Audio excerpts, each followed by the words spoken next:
Wabarakatuh. Waalaikumsalam warahmatullahi wabarakatuh. Selamat siang, salam sejahtera untuk kita semua. Terima kasih atas waktunya sudah meluangkan waktu di acara diseminasi budaya positif yang akan saya presentasikan. Sebelumnya saya bertanya dulu, Bapak Ibu sehat? Alhamdulillah. Bapak Ibu bahagia? Bisa kita mulai diseminasinya? Oke, biar fokus ya. Diseminasi budaya positif. Ini yang pertama ada disiplin positif dan nilai-nilai kebajikan universal. Yang kedua, teori motivasi, hukuman, penghargaan, dan restitusi. Yang ketiga itu ada keyakinan keras. Yang keempat itu kebutuhan dasar manusia dan dunia berkualitas. Yang kelima restitusi, 5 posisi kontrol guru. Yang terakhir ada segitiga restitusi. Bagaimana caranya kita menerapkan restitusi yang kita pelajari itu ke peserta didik kita. Ya, sampai di sini ada pertanyaan Bapak Ibu? Ada yang bertanyakan? Tidak? Oke, kalau tidak ada kita lanjut. Ini pertanyaannya Bapak Ibu. Menurut Bapak Ibu, hukuman apakah dapat mendisiplinkan anak? Dapat. Setuju. Oke. Kalau misalnya setuju, ini ada sticky note, silahkan ditulis ya Bapak Ibu. Oke. Setuju. Silahkan ditulis ya. Ada yang harus jangan tidak setuju. Silakan mendisiplinkan anak, setuju atau tidak? Setuju. Sudah. Yang kedua, pemberian hukuman dengan hal positif seperti membaca atau membersihkan halaman di sekolah dapat meningkatkan disiplin siswa. Setuju atau tidak? Setuju. Oke, yang ketiga, pemberian hukuman dengan menyuruh anak mencatat surat perjanjian sebanyak 10 kali dapat mendisiplinkan anak. Tidak. Setuju atau tidak? Tidak. Tidak. Oke, Bu, sudah dijawab? Sudah. Oke, silakan ditempel di papan informasinya.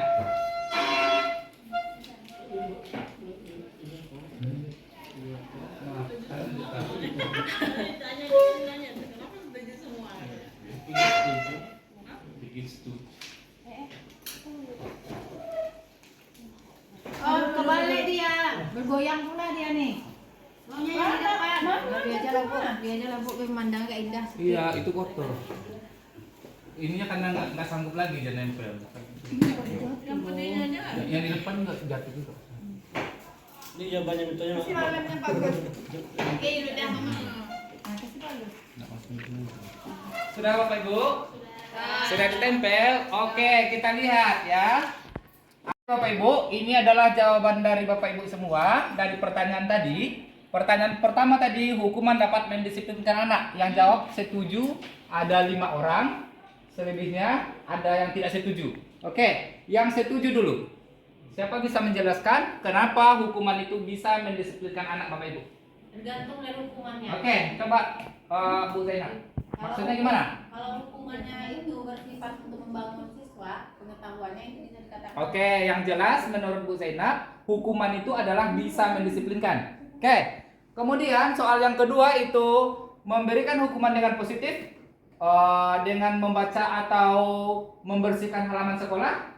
Jawabannya ada yang setuju juga. Kenapa? Siapa yang setuju tadi? Nah, Yang lain bukan. Bu Lisa tadi setuju, kenapa? Mau satu tapi baca dua. Kita berdua kan? Ya, ada membaca. Dengan mereka kita suruh membaca atau membersihkan halaman sekolah, kenapa bisa dapat meningkatkan disiplin anak? Jadi mereka bisa continue, kan disiplin juga itu.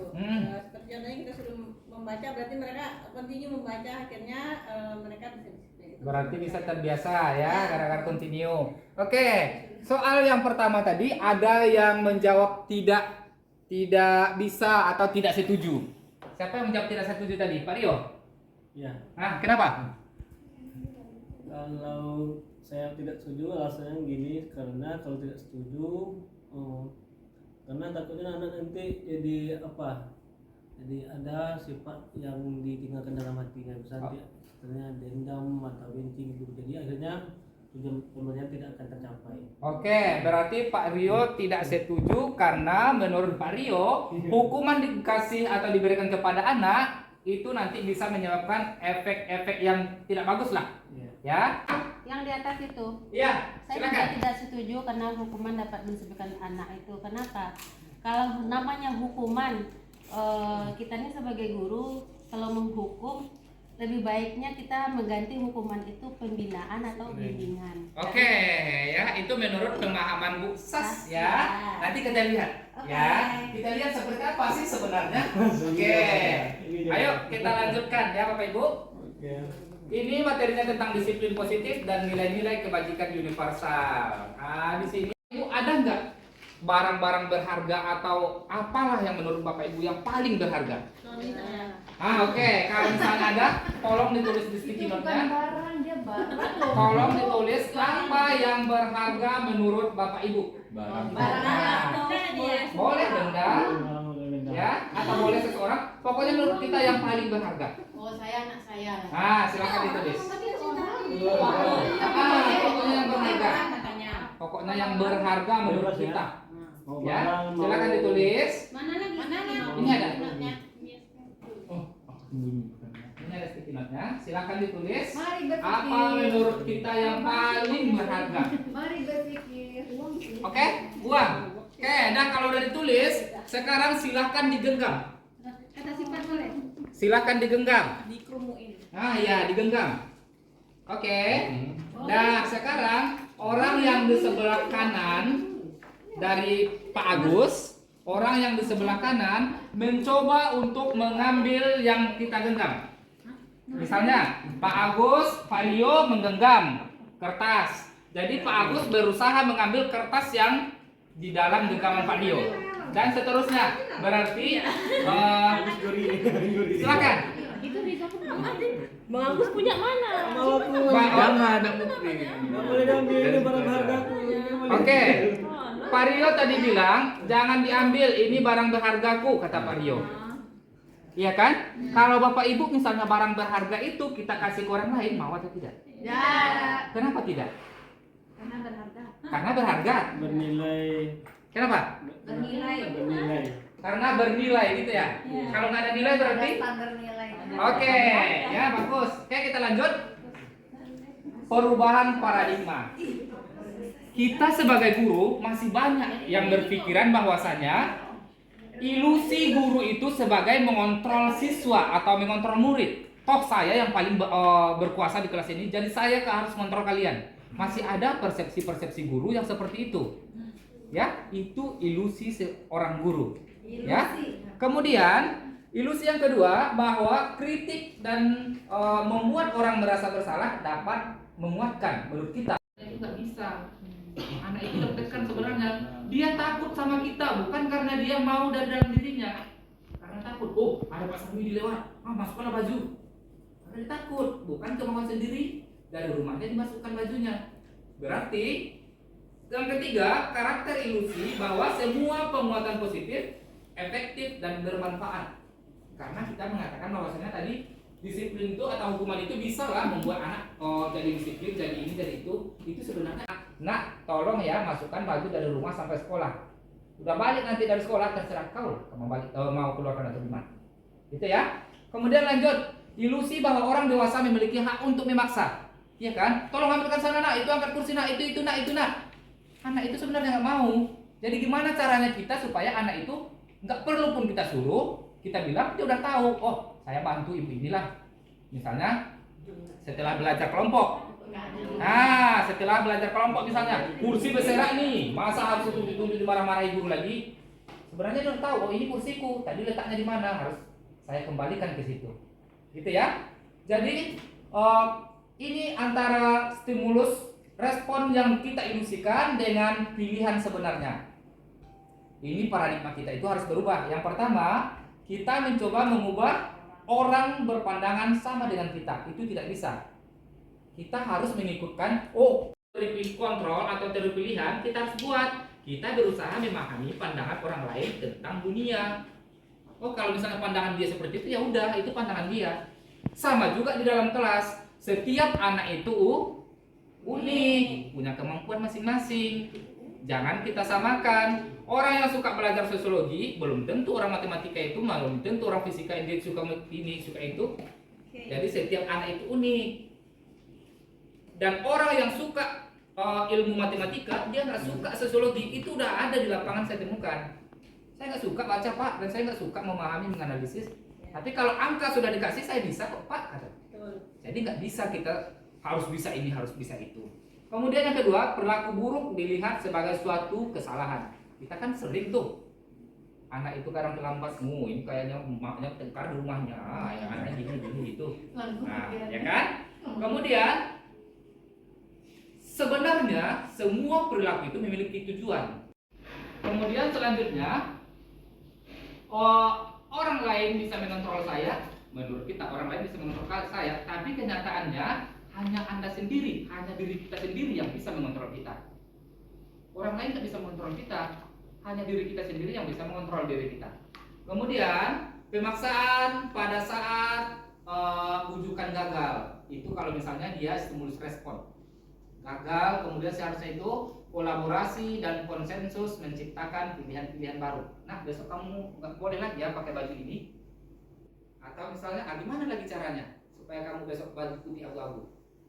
Nah, berarti ada pilihan-pilihan. Kita nggak boleh, kau besok harus gini, nggak boleh seperti itu. Bukan kesadaran dia itu, karena ada kita. Kemudian kita lanjut. Oke, apakah makna disiplin? Nah, disiplin itu sebenarnya belajar, ya. Ice breaking. Oke, kita rentangkan tangan, muat lah ya kan. Semua depan belakang. Mana? Izin apa? Boleh? Boleh. Oke. Yang laki-laki sebelah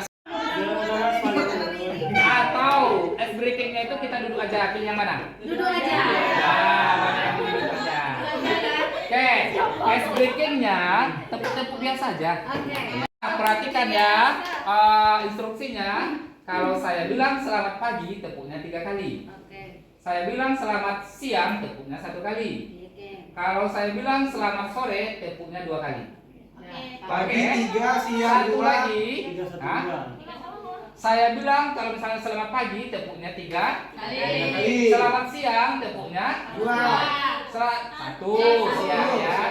Selamat sore, tepuknya 2. Dan selamat malam, tepuk meja 3 kali. Oke. Paham? Kita coba. Siang. 1 atau 2 sih? 1. Oke. Selamat siang.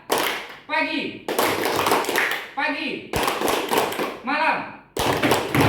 Ya, masih ada yang konsentrasi. Kanan meja. Hah? Enggak ada meja. Oke, kita ulas sekali lagi. Selamat malam.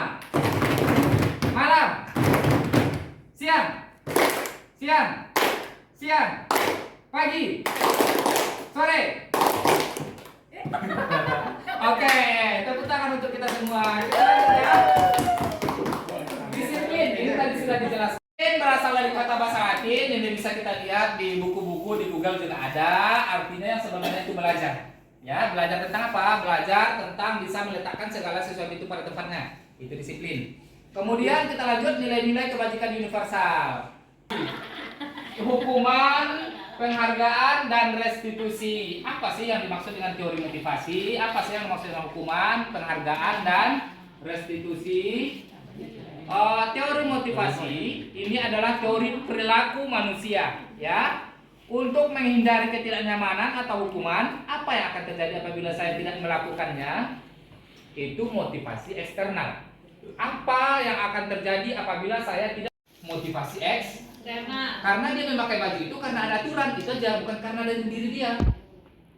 Kemudian untuk mendapatkan imbalan dari orang lain atau institusi. Oh, saya cepatlah datang. Nanti kalau cepat datang, Bu Liza sebagai wali kelas saya dikasihnya permen. Nah, itu berarti motivasi X karena berasal dari dari dalam diri dia sendiri. Artinya dia sudah bisa memotivasi dirinya atau menghargai diri dia sendiri. Ya. Oke, lanjut. Merdeka menurut Ki Hajar Dewantara. Menurut Ki Hajar Dewantara itu merdeka bukan sekedar merdeka, bukan merdeka dari penjajahan saja, bukan merdeka itu artinya tidak terlepas dari perintah. Dan akan tetapi juga akan buat merdeka itu bukan bebas dari pemerintah, bukan bebas dari diperintah. Tapi yang merdeka itu kita bisa memerintah diri kita sendiri. Ya, nggak enakan, nggak apa, itu berarti belum merdeka. Oke, lanjut. Dihukum oleh penghargaan. Menurut Bapak Ibu, penghargaan itu hukuman atau tidak? Contohnya seperti juara 1 di kelas, kemudian kita kasih piala, itu hukuman atau tidak? Kalau untuk namanya tidak lah. Tidak Reward penghargaan ya. Reward. Reward atau apa? Reward. bukan hukuman. Bukan hukuman. Menurut saya juga bukan. Kalau misalnya di kelas kita mengasih anak, bagus sekali, hebat kali, itu hukuman atau tidak? Tidak. Tidak. Menyemangati Ujian. anak. Menyemangati.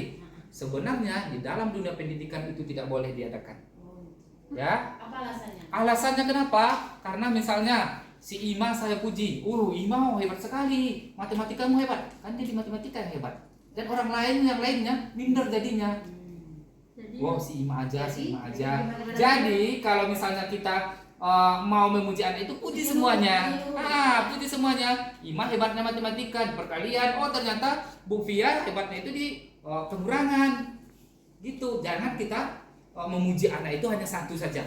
Karena itu menjadi hukuman bagi Yang tidak yang lain. Hukuman jadinya. Saya malas lah sekolah, ujung-ujungnya nanti si Bu Ima juga yang juara katanya kan. macam bukan sekolah baru ya, Jadi sebenarnya nggak boleh ya Bapak Ibu. Kita lanjut. kelas 50 itu kita puji ya. Bentuk-bentuk program kebajikan atau apresiasi. Yang pertama pengakuan secara khusus, yang kedua memberi pengakuan secara pribadi, yang ketiga beri pengakuan kepada semua murid, yang ketiga beri pengakuan secara konsisten, fokus pada proses ya. Kemarin saya perhatikan, kemarin Ibu perhatikan atau kemarin Bapak perhatikan, kamu hebat loh nak main basket. Padahal dia guru MTK tuh. Jadi dia memuji anak itu di mata pelajaran lain. Oh kemarin Bapak lihat, bagus sekali loh peta yang kamu buat. Pandai ya buat peta, padahal gurunya sosiologi. Berarti anak itu mampu di situ. Tidak harus bisa mapel, kita harus ini harus itu. Nggak boleh seperti itu. Ya. Kemudian ini konsekuensi atau hukuman. Ya. Mencatat 100 kali di dalam buku kalimat saya tidak akan terlambat lagi itu merupakan hukuman atau konsekuensi. Hukuman atau konsekuensi? Oke. Lari mengelilingi lapangan basket 2 kali karena terlambat. Kemudian murid diminta untuk push up 15 kali karena tidak menggunakan masker. Menggantikan kertas tugas teman yang telah dicoret-coret. Kemudian membersihkan tumpahan air di meja tulis. Kan dulu untuk Mario. Oke, kita lanjut ya. Yang pertama itu hukuman konsekuensi. Oke, sama dengan jawaban Bapak Ibu. Kita lanjut perbedaan hukuman dan konsekuensi. Ya, ini perbedaannya Bapak Ibu. Perbedaan antara hukuman dan konsekuensi ya. Kalau dia hukuman, sesuatu yang menyakitkan harus terjadi, itu hukuman. Contohnya lari, ya kan? Kemudian kalau konsekuensi sesuatu harus terjadi, ya. Contohnya seperti tadi, kalau misalnya sudah numpahkan air, ya konsekuensi. Restitusi adalah proses menciptakan kondisi bagi murid untuk memperbaiki kesalahan mereka. Kita tahu Bapak Ibu, siswa itu kan unik, siswa itu kan beragam, siswa itu dengan kepribadian mereka masing-masing. Jadi pasti melakukan yang namanya kesalahan. Jangankan dia sebagai siswa, kita aja sebagai guru kadang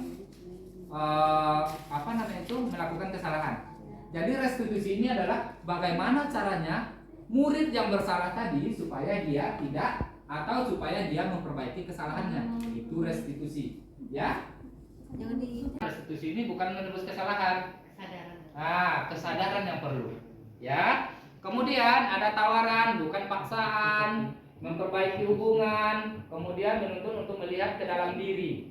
Nah, kalau gini terus, mereka 2 tahun terakhir ini pasti kita membuat keyakinan di ajaran baru pasti kita membuat keyakinan kelas. Rasanya masih perlu nggak ya dijelaskan tentang keyakinan kelas? Lewat aja Pak. Oke, lewat saja karena kita sudah buat ya kan. Laksanakan. Ternyata ada kita temukan yang harus kita sepakati di dalam kelas tersebut, bisa kita rubah. Tapi kalau hukuman itu apa namanya itu Kalau aturan susah, kan? aturan itu susah untuk berubahnya. Itu perbedaannya. Ya. Tapi kalau keyakinan sama Kesepakatan sama. ya. Tanya apa aja yang perlu kita lakukan di kelas ini supaya proses pembelajaran tercapai, ya. Kemudian ambil kesimpulan dari ide-ide murid dan bisa dirubah kok.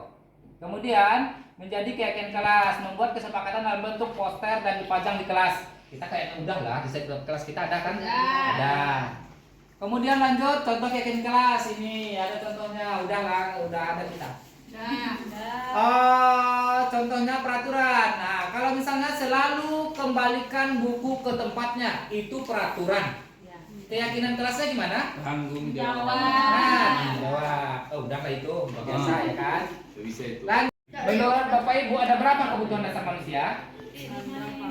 Di bawah. Sandang, pangan, papan. Oke. Ada berapa? Primer, sekunder. Oke. Tersier terakhir ya kan? Oke, kita lanjut. Kebutuhan dasar manusia itu ada 5. Tahan hidup. Sandang, pangan, papan itu untuk bertahan hidup. Yang kedua rasa kasih sayang, ya. Yang ketiga itu rasa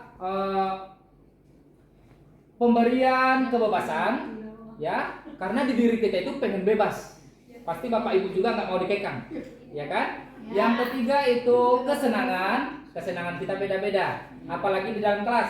Cara ini tentang kebutuhan dasar manusia, ya. Oke, kita lanjut. Sejauh ini ada pertanyaan Bapak Ibu?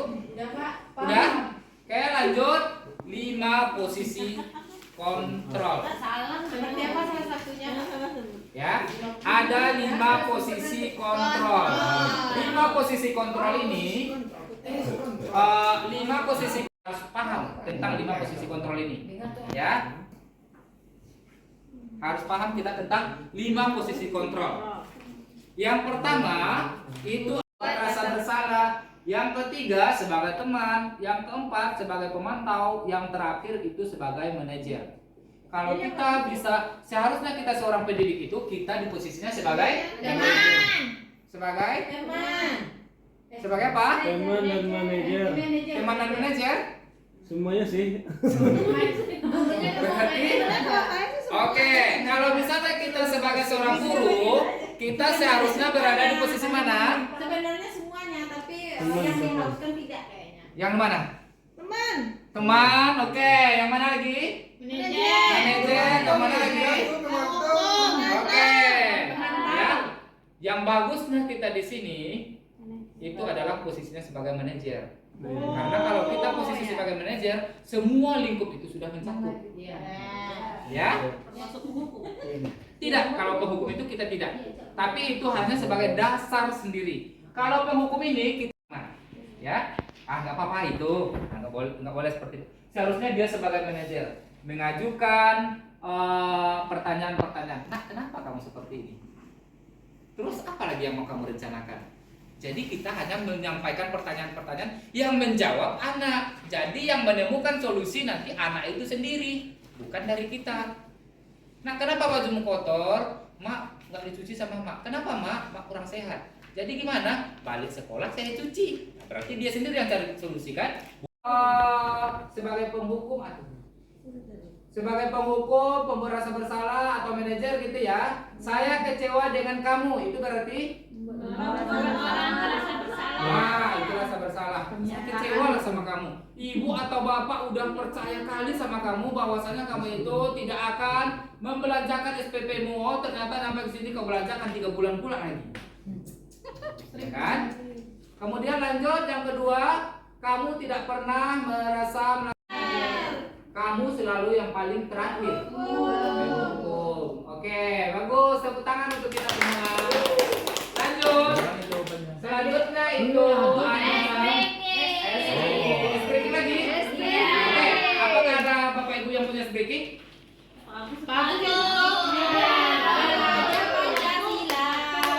Beraneka. Berarti berdiri. Coba bagus begitu. Oke, kalau Kelas 1. Satu nggak boleh goyang. Kalau Berdiri. Gimana? Ayo Bapak Ibu, saya pimpin SBD-nya. Bapak siapa namanya Pak? Tolong berdiri Pak. Bapak. Udah Bu dari tadi. Bajunya beda Bu, yang gitu Bu. Kenapa Bapak baju Bapak pilih sendiri? Iya, saya gunakan. Iya, mantap. Oke, ayo. Gimana? Instruksinya gimana? Judulnya adalah membuat angka dengan tubuh. Membuat angka. Satu. Satu gimana? Dua. Diam. Oke.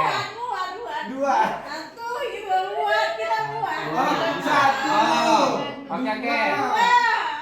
Oh, dari mulut kita nulisnya. Oke. Angka 10. satu. Dia kamu contoh ya. Ayo Pak Agus, 9. Baca bulat tuh. Aryo 8. Coba lagi tiga-tiganya. Tiga gimana?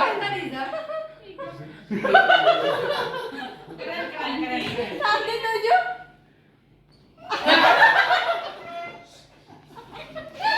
Buset. 15.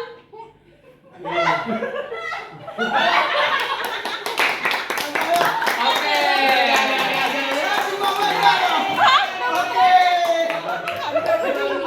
Pamuni 8.000 dan Ikutin gua aja mana ya? Kecil besar aja sih. Udah terbiasa dengan besar kan? Itu. Apa itu? Oke, kita lanjut materi selanjutnya itu segitiga restitusi. Ya, segitiga restitusi itu ada 3 elemen penting di dalam segitiga restitusi. Ya, yang pertama itu ada namanya validasi kebutuhan, yang kedua menstabilkan identitas, yang ketiga menanyakan keyakinan. Siapa sih yang Ya. jawab Pak? Jangan. Oke, yang pertama identitas anak, kemudian baru kita ke validasi kekuatan. Kebutuhan. Ya, validasi kebutuhan. Dari menstabilkan identitas, kita udah tahu kenapa anak itu melakukan kesalahan, baru kita validasi kebutuhan dia. Dia butuh seperti apa sih sebenarnya? Setelah kita lakukan validasi, baru kita turun ke menanyakan keyakinan keras. Ya? Oh, misalnya gini, ada anak itu misalnya melihat handphone ketika belajar. Jadi dipanggillah ke ruang BK. Kemudian ditanya, "Nah, kenapa kamu nengok handphone?" Nah, baru dia misalnya jawab, "Oh, karena saya ada chat dari kawan." kalau di BK nggak boleh menanya Ya. kenapa. Habis itu validasi kebutuhan misalnya. Kasih. Caranya gimana Ya. Mas? Jelaskan. Oke, kita lanjut. Di handphone. Kalau dia menstabilkan identitas itu untuk membuat anak yang merasa gagal karena berbuat salah, itu artinya menstabilkan identitas, ya. Atau misalnya tidak ada manusia yang sempurna. Ada misalnya anak yang kena bully, kemudian dia melapor. Tidak ada manusia yang sempurna. Kita semuanya. Nah, ya. Ini ada kata-kata awalnya. Kemudian yang kedua itu ada validasi kebutuhan. Itu membuat murid mengenali basic atau kebutuhan dasar yang ingin dipenuhinya ketika melakukan kesalahan itu. Kebutuhan dasar tadi ada berapa Bapak Ibu? Ada 5 ya. Ini ada kata-katanya kamu bisa saja. Menanyakan keyakinan itu adalah anak melihat kesalahannya dihubungkan dengan norma sosial dan nilai-nilai yang mendasari manusia berinteraksi dengan orang lain. Ya, ini berarti tentang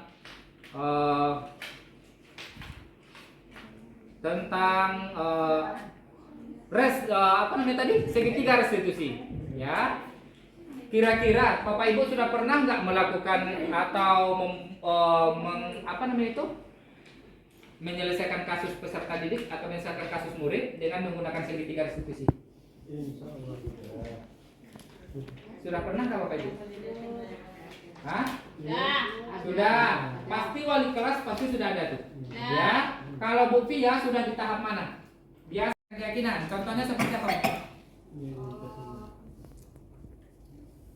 Contohnya seperti apa? Dia sering anak-anak yang sering nggak masuk, Ah, terus menanyakan ke anak, Masih sekolah enggak? kamu ingin jadi anak seperti apa kalau sering nggak masuk? Oke. Kalau misalnya dia sering nggak masuk, jadi Bu Pia menanyakan, kamu kalau sering nggak masuk mau jadi seperti apa nak? Mau jadi apa? Gitu ya Bu Pia. Ya. Oke. Kemudian guru yang lain masih ada? Segitiga ini. Sampai mana? Kalau bahas anak, kami memang dari data dulu. Nah, Ya, berarti dari mana nih? Kalau banyak. yang dari segitiga restitusi tadi yang ada. Nah, Dari awal dulu. Nah. Lalu nanti kita evaluasi sampai di mana anak itu masalahnya dan sudah sampai tahap mana. Dan ada pun tahapnya nanti sampai tahap pengakhiran ya nanti itu evaluasi. Nah, itu. Oke. Tepuk tangan dulu untuk kita semua. Oke, selanjutnya itu kita lanjut ke sejauh ini ada pertanyaan Bapak Ibu? Ada pertanyaan sejauh ini Bapak Ibu? Tidak. Oke, kalau tidak ada karena ada Pak Budi nanya ice breaking masih ada atau tidak. Nah, ini ice breakingnya. Mungkin Bu Santi udah sering lihat ice breaking yang seperti itu. Ya. Apa tuh? Santi yang lihat aja. Karena kami kemarin di GMP ya. Ayo enggak dong. Nanti Pak Rio, Pak Rio ada Silakan. tadi Apanya biar kami Yang mana itu karena? Nah, oke ya. Pasti Bapak Ibu udah tahu juga tuh. Ya. Marina menari di atas menara. Ya.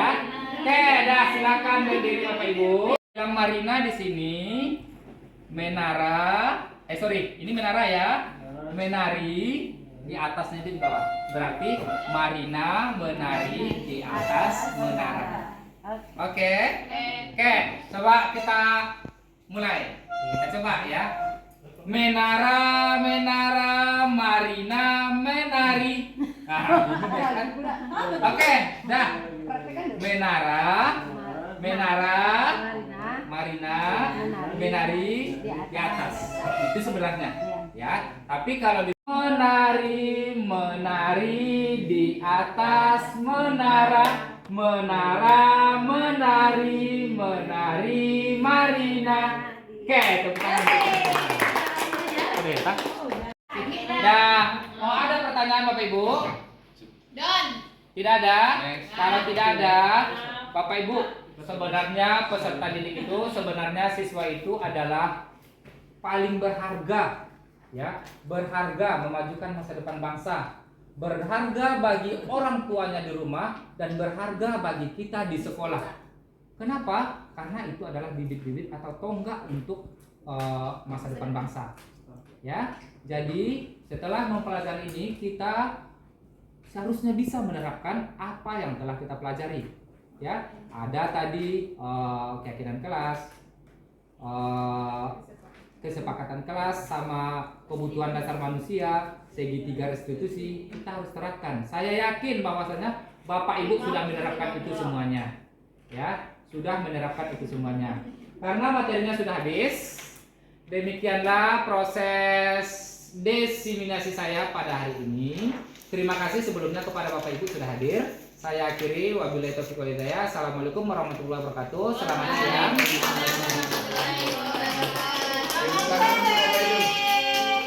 Tepuk tangan untuk kita semua.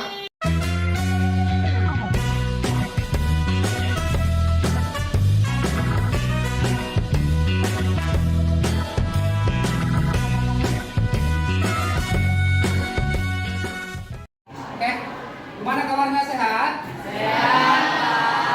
Sarapan? Sudah. Oke, hari ini karena kelas kita kelas pertama masuk, jadi waktu di kelas 10 pas masuk awal kalian membuat apa nak?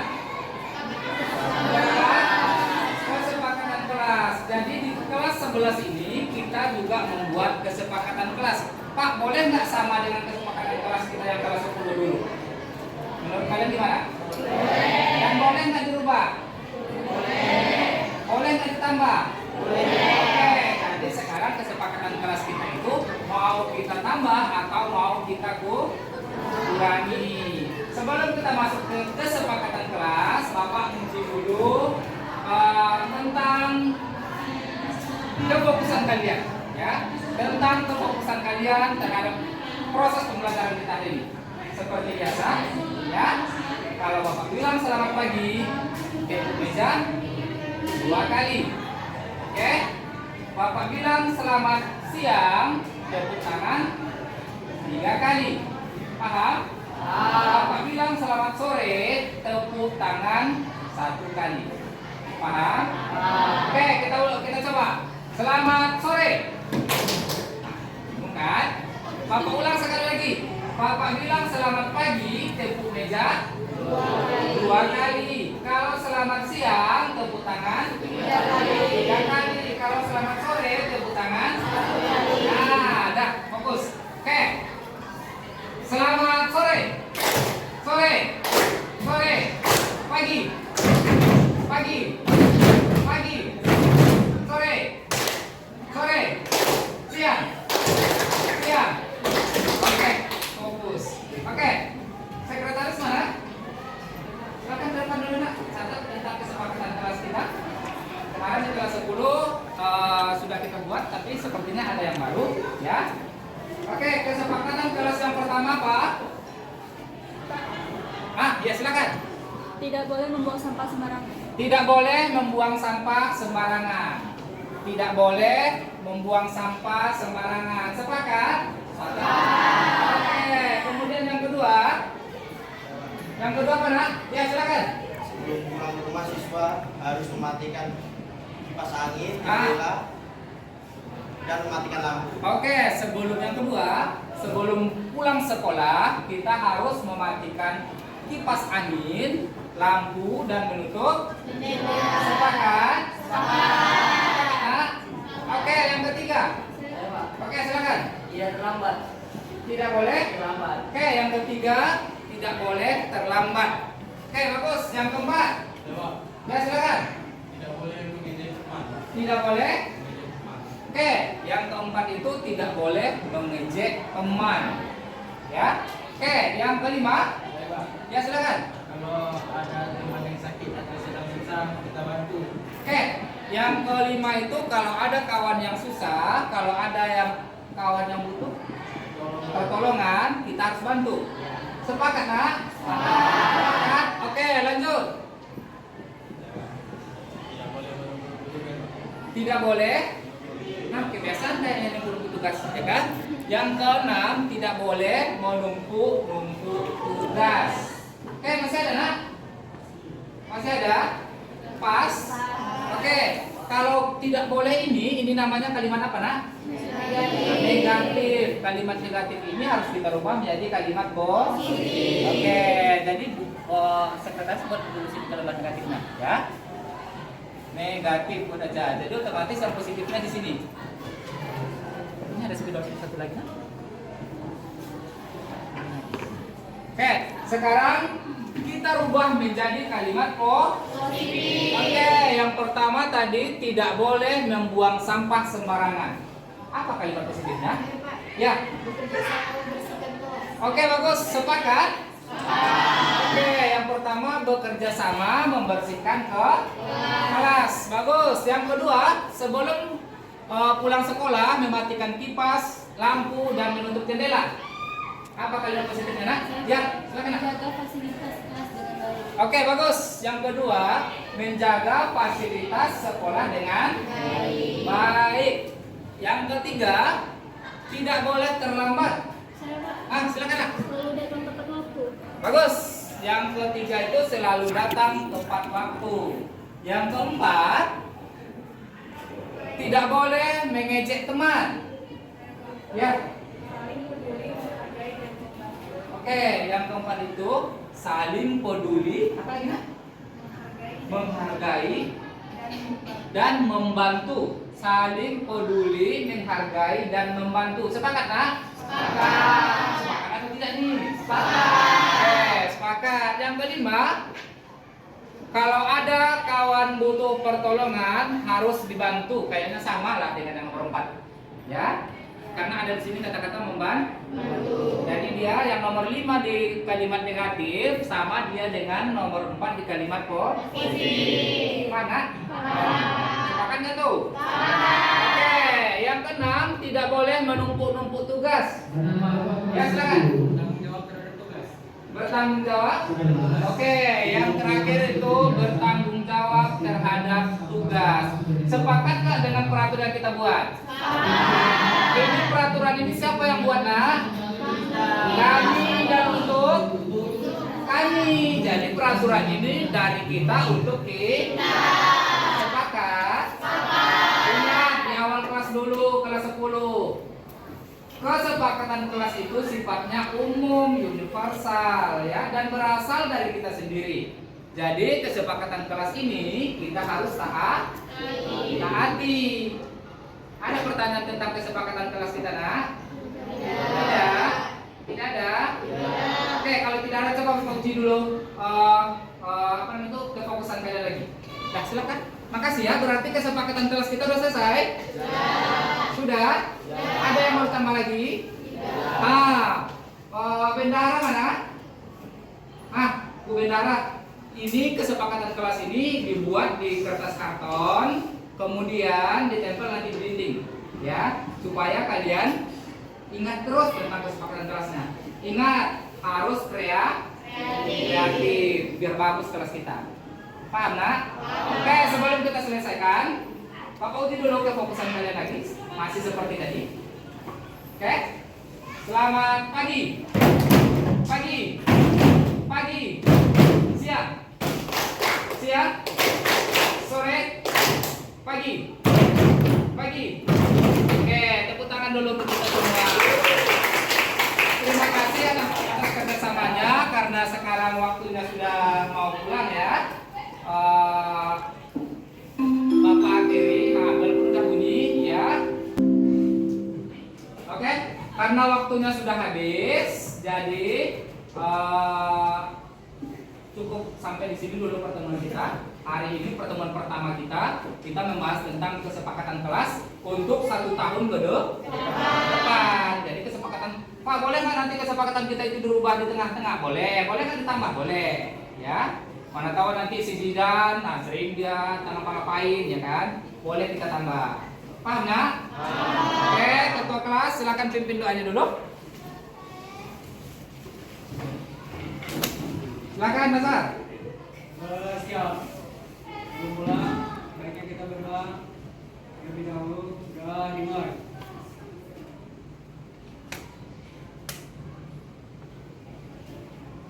Doa selesai. Mari salam. Assalamualaikum warahmatullahi wabarakatuh. Waalaikumsalam warahmatullahi wabarakatuh. Setelah doa, kalian langsung pulang, langsung ke rumah ya, tidak ada yang berkeliaran. Ya, Pak.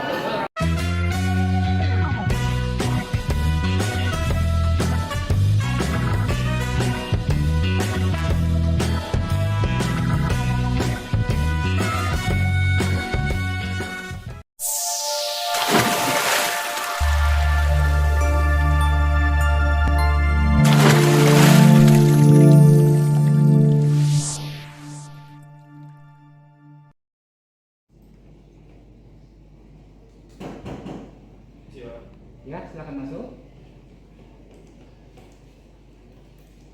Silakan dulu. Kalian? Ya. Kamu tahu nggak kenapa Bapak panggil ke sini? Nggak tahu. Kalian tahu nggak ini buku apa? Buku rekap guru. Buku rekap guru. Isinya apa? Nilai-nilai murid. Nilai murid. Bapak lihat di sini nilai saya lihat masih banyak yang kosong, nggak?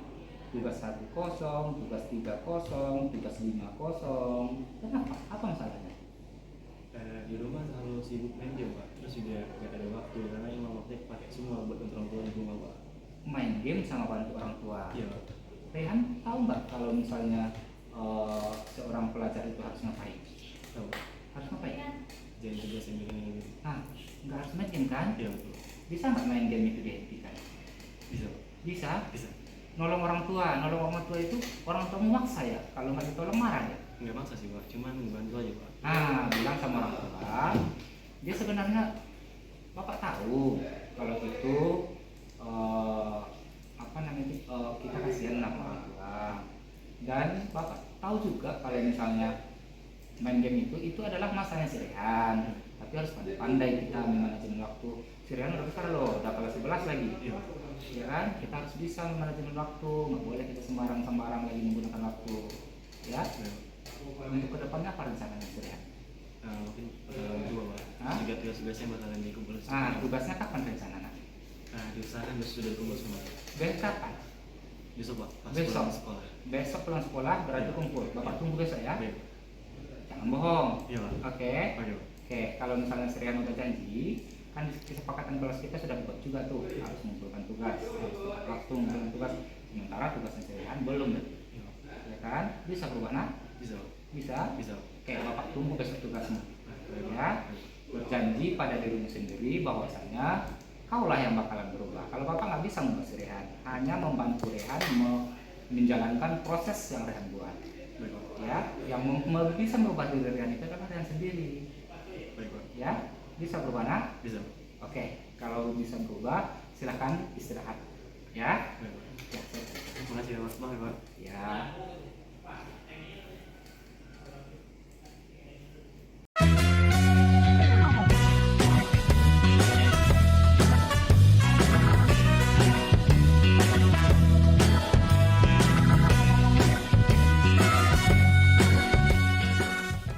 Kopean, gak ada yang keluarkan HP, tangkap, deposit dulu.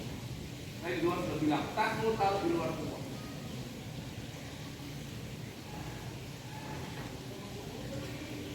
Paham ya?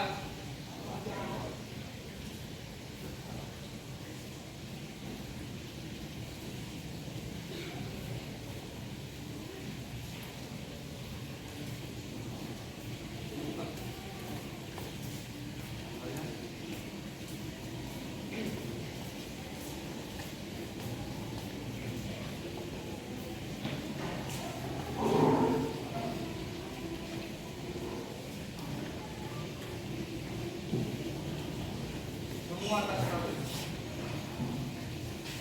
Kalau misalkan tidak, marah saya lakukan.